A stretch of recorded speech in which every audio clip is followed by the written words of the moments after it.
आइए दोस्तों, मैं आपको एक कहानी कहते हैं अकबर और बीरबल के बारे में।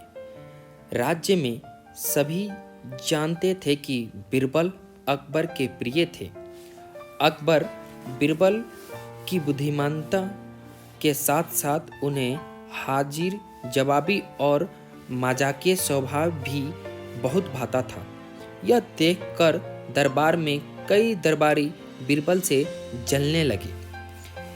एक दरबारी दीवाना का पद पाना चाहता था, परंतु यह भी पता था कि जब तक बीरबल उस पद पर है उसे वह पद कभी नहीं मिल सकता था। वह अक्सर ऐसे तरकीबें लगाता रहता कि किसी तरह बीरबल को महाराज के सामने नीचा दिखाया जा सके।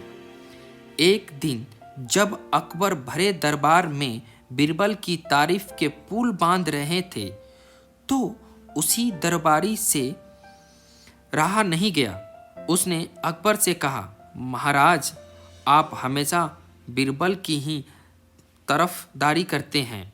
दूसरे लोगों को भी तो अपनी बुद्धिमानता दिखाने का अवसर ही मिलना चाहिए।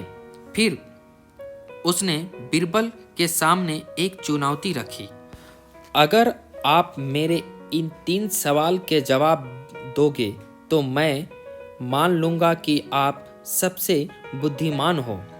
बीरबल ने अकबर की ओर देखा और हंसकर चुनौती स्वीकार की। उस दरबारी ने 3 सवाल पूछे। आकाश में कितने तारे हैं? पृथ्वी की धुरी कहाँ है? और इस दुनिया में आदमी और औरतों की संख्या कितनी है? जब दरबारी ने सवाल पूछा लिया तो अकबर ने बीरबल से कहा, बीरबल, अगर तुम इन सवालों के जवाब देने में नाकामयाब रहे तो तुम्हें अपना पद इस मंत्री को सौंपना होगा। बीरबल ने हामी भरते हुए कहा, महाराज, मैं इन सवालों के सही जवाब देने की पूरी कोशिश करूंगा और आशा करता हूं कि आप और दरबारियों को भी वे जवाब पसंद आएंगे। इसके बाद बीरबल एक बालों से भरी भीड़ दरबार में लाया और प्रश्न पूछने वाले दरबारी को देखकर बोले, मेरे प्यारे साथी, तुम्हारे पहले सवाल का जवाब यह है कि इस आकाश में इतने ही तारे हैं जितने इस भेड़ के शरीर पर बाल है। अगर तुम चाहो तो बड़ी खुशी से इसे की गिनती कर सकते हो। दरबारी का चेहरा देखने लायक था और दूसरी दरबारी मंद मंद मुस्कुरा रहे थे।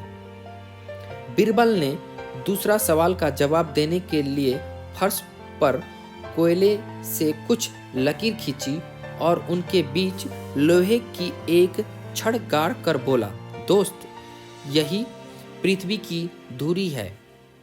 अगर तुम्हें कोई शक है तो खुद ही माप तौल कर लो।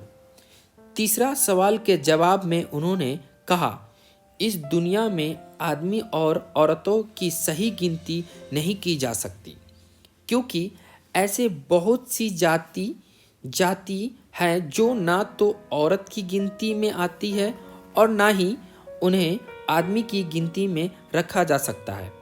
पहले उन्हें ख़त्म करना होगा, इसके बाद ही यह गिनती की जा सकती है। ऐसे उत्तर सुनकर उस दरबारी के होश उड़ गए।